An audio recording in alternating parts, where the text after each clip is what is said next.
How to focus on studying. Dr. Darlene here, whatstopsyou.com. You've already decided to go back to school. This is now the next video. And you're saying, how do I study and how do I focus for long periods of time? How do I organize my studying? How do I do it? Well, I'm going to tell you how I did it and how my clients have done it and what my students in college do. I teach college down at Dixie University right now in Utah, and I've taught at many different universities, and I know what study habits are that work, and I know what study habits are that don't work for sure. Got some notes here to make sure that I really go over this quickly. This is on the go, meaning you've got to go and I've got to go, and we've lots to do. And so quickly, let me give you some tips and strategies on how to get it done and how to get your bachelor's degree, your master's degree, or your doctorate in the amount of time you set. Number one, what do you want? Which degree are you in? How many classes are you taking? Now, stop for a second. Are you taking an appropriate amount of classes? Are you going to look back and regret this? Too few, too many? My story that I told in a different video called College at Age 50, Am I Too Old? I talked about getting my bachelor's and taking 27 years to do it, and finishing my doctorate at age 57. So I like the slow, steady route. So whatever you've chosen, that's up to you right now. How many classes do you have? Say 1, 2, 3, 4, or 5. If you've got more than that, then hopefully you don't have anything else to do. Because then that's called, have you ever had a piece of bread, you cook it and it's really yummy and you put butter on it, but there's not enough butter to go on the edge of it or around the whole side of it? So like there's only half of it that's yummy. So pace yourself is a really good thing. So let's say you've got a lot to do and you've got 3 classes. Let's go with that. Let's see where to start. This is what I know, and you know, is that you have a body clock. You have biorhythms. And you're better in the morning or you're better at night. Do you wake up da da da da da da da da ba da bum ba da bum ba da da at 7 a.m. or 5 a.m. go to the gym? Or do you like, oh my gosh, it's 10 in the morning, why are you calling so early? Do you turn on at 10 at night, like rolling into 4th gear? Here we go. There's no right or wrong. What's your biorhythms? When's your strongest time? When's the time within that? Because you've got to put work in there, family or social or whatever else you do in there.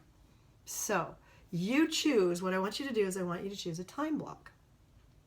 So hold on to that thought for just a minute. Let me tell you what I did.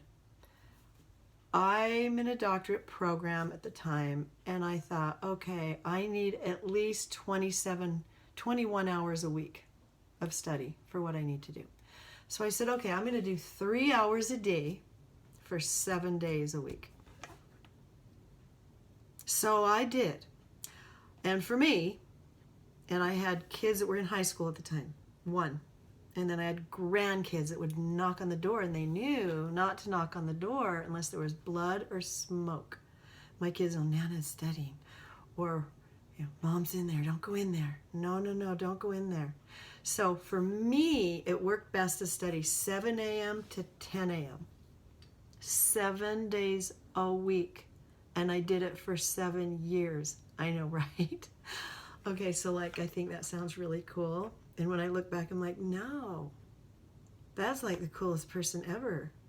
But you know, I just did it because that's just what we do. And my body would think all night long, my brain, and I'd wake up just ready to go. So 7 to 10, can't text anyone because most of them are asleep. The stores aren't open. Email, no one's going to get it yet. And then I could go do my private practice at 10:30. Go to my office and meet with clients the rest of the day. It was a beautiful thing for Teach College. So when's your time? A lot of my college students study from 9 to 11, and you don't usually need 3 hours every day, 7 days a week. You probably need, okay, let's say you're doing well, let's go with a bachelor's. You probably need an hour a day. So in my 3 hours, let's say it's Monday, And I know that I have something huge due on Thursday. So on Monday, I've got 3 hours, then Tuesday 6, Wednesday 9, and Thursday morning I have 12 hours. So on Monday, I'm not panicked to get something done because I know I have 12 hours or whatever the math is until Thursday. So number one, are you taking the appropriate amount of classes that you're not going to regret missing out on the classes or something else you could have been involved in? Number two, what's your best block of time? And then decide how much time that would be. At a bachelor's, I'd say 5 days a week at an hour. Yeah, maybe 2 hours. Depends on what you're doing. So you decide whether it's 3 hours is a lot every day. For me, in a row. And I'm telling you right now, if you want to not make this work, let me tell you what to do to make this not work. Study whenever you have a second. Just run in there and then do this, and then go to dinner. Then go, okay, now I'm going to write this paper. Oh, shoot. And then you come back. Because what happens is when you come back, it's like a Rubik's Cube that you've been working on and you stopped. Then you left, and you came back in the Rubik's Cube like you don't know where it is anymore. So, back to number one, do you have the right amount of classes? 2 is what's the amount of time you're going to spend. Now let's talk about what you're going to do in that time. But I really need you to commit to telling me that you have a time. What is it? Pause the audio and say, okay, it's going to be from 9 to 11 at night, or from, and some clients and students say from 3 a.m. to 4 a.m. is all the time I have, and then I say, then don't go to school. School's not the only thing in life. School's not the only thing in life. Don't do it. You really can make money without school. So I'm talking you into it and I'm talking you out of it, because school's not everything. I know so many successful people successful financially that don't go to school, and successfully emotionally that didn't go to that kind of school. They went to certifications. My kids are whizzes, but they've got a lot of certifications and not accredited stuff. So I'm having you rethink stuff. So what you want to do is you want to set a reasonable and achievable goal. If it's not reasonable and achievable, then so that's why I'm kind of pausing. You can tell I'm kind of doing this. So have you got a reasonable and achievable goal by saying, are you doing the right thing, and how many hours do you want to study? Now, if you can't fit that in, then just hang up and go do something else, because then you won't like your life, and I want to help you like your life, and then you can like it in different areas. So if you decide you can do this for your hour, 2 or 3 a day, then let's go to the next step, and that is what to do in those 3 hours. Okay, good. You know when you're going to study, don't you? Okay.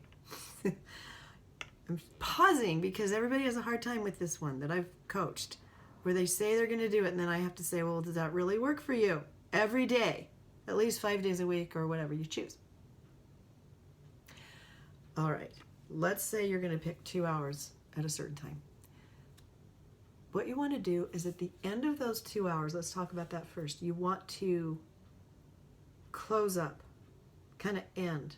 So you want to take the last 15 minutes to 30 to say, all right, by tomorrow, and then write a to-do list tomorrow. So tomorrow, I need to research, I've got to cut and paste those articles. I've got to make a reference list. Let's see, because you're in the middle of this Rubik's Cube, yeah? And you want to make sure that you take notes, so when you come back tomorrow, you go, it takes you a minute. Oh yeah, that's what we're going to do. And then you can start really like you left off. Do you love it?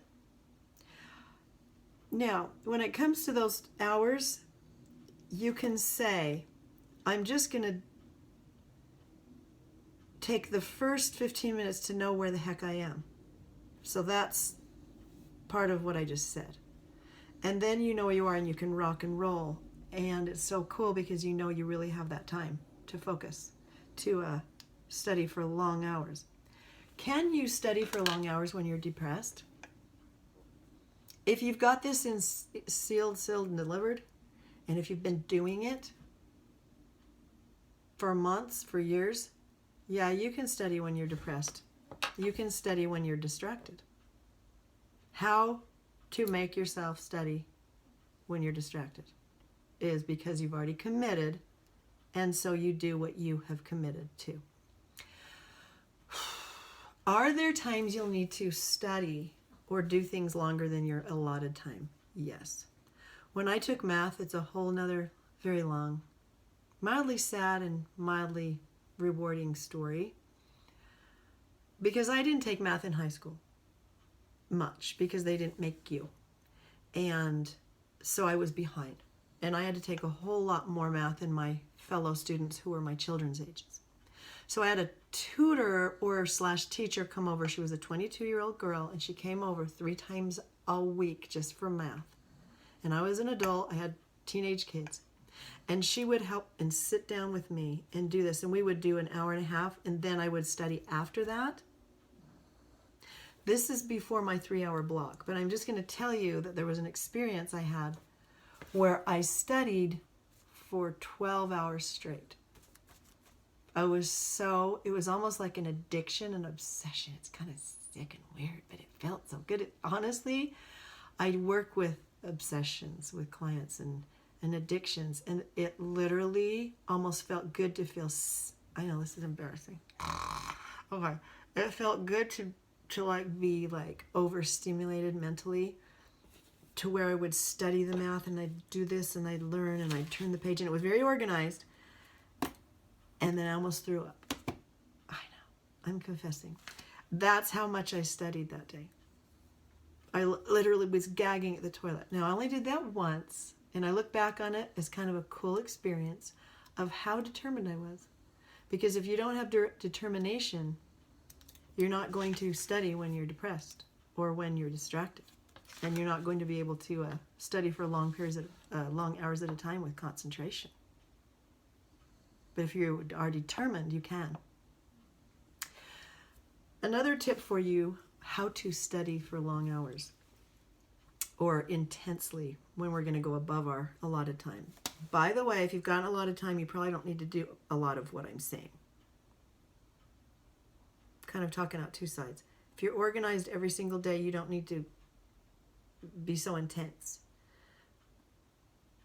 very much. But if you do, on occasion, then one thing that would have helped me not throw up that day was to change right and left brains. Now, this is really according to research. I can find the studies if you want to chat, and we can look it up, or you can Google it.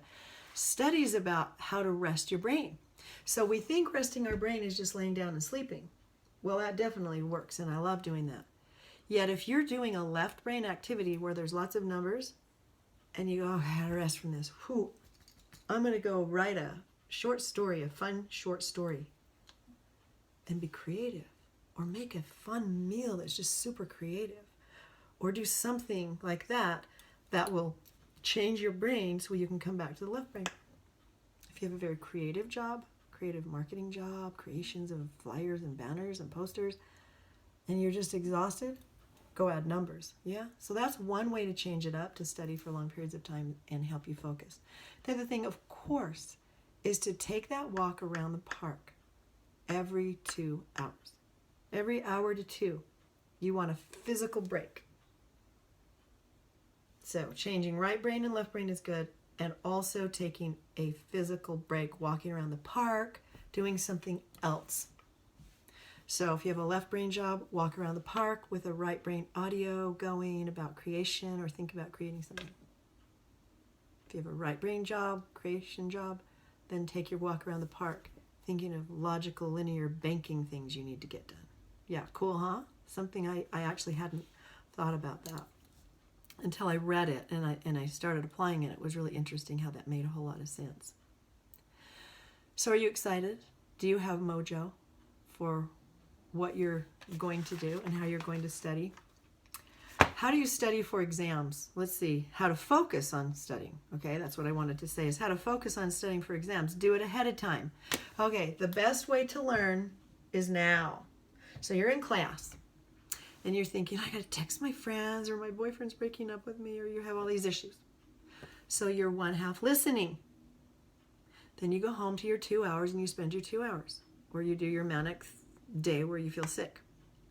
Well, instead, I invite you to listen with 100% of you to your professor. Listen. Memorize it now. Hear it. Learn it. Integrate it. Utilize it. Know it. Be it. Bring. Class is over. You're done. Go out. Ooh, shake it off. Guess what? You already know everything. Everything that was said in that room is in your mind. And you can retrieve it through relaxation during your exam. It's a whole nother video. Listening, paying attention is the best way to study, because then you already know it. And then you just refresh. Yeah? You like it? So with my college students, when we first come to class, I go, how was your week? Do you want to share about your week? We do that. And then I say, how many of you are 100% here right now? Like your whole brain, body and brain, and nobody raises their hand. I go, okay, fine. How many of you are 50% here? 3 of them go. I go, how many of you are over 80? And one goes like this. And then there's always the one that's like 90. And I say, okay, so you know how to do it.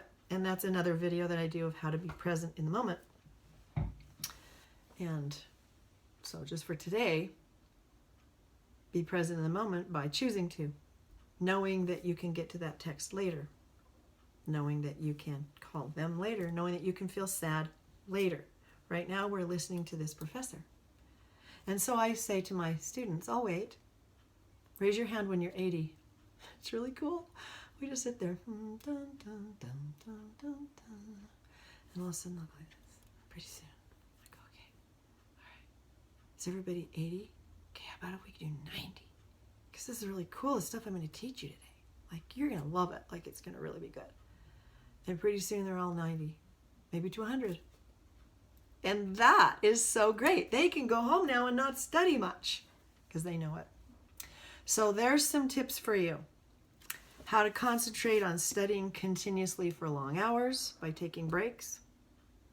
How to make yourself focus on studying because you chose it and you're passionate about it and you time managed it out, and unless there's blood or smoke, you ain't going to pay attention to anything other than studying, doing your homework, getting it all done, thinking ahead, planning ahead, thinking ahead, planning ahead, getting it done early. I don't accept late work, ever, unless you have a doctor's note. Wow. Never. Not going to do it. I have 2 pages of don't do that to me in my syllabus. So every professor is different. You want to calibrate your professor too. What do they want? Do they want the long version or the short version? What does your professor want? And then manage it. So as you take a breath and you get excited to create your life and create your studying patterns and the times you get to spend in your place. Oh, and always study in the same exact place too, by the way. I forgot to say that. Same place with all your stuff laid out. Won't it be nice when you can organize this class here, this class here, this class here. Bring it down. Next class. And then you say, where's the Rubik's Cube? What are my notes for next time? 3 more minutes. Ding. Done. Off to my day. And until tomorrow. So, good luck to you. Let me know if I can help further. Watch for further videos. And if you liked what you heard, click the like button below. Give me some comments and some feedback. And we'll talk soon. Good luck.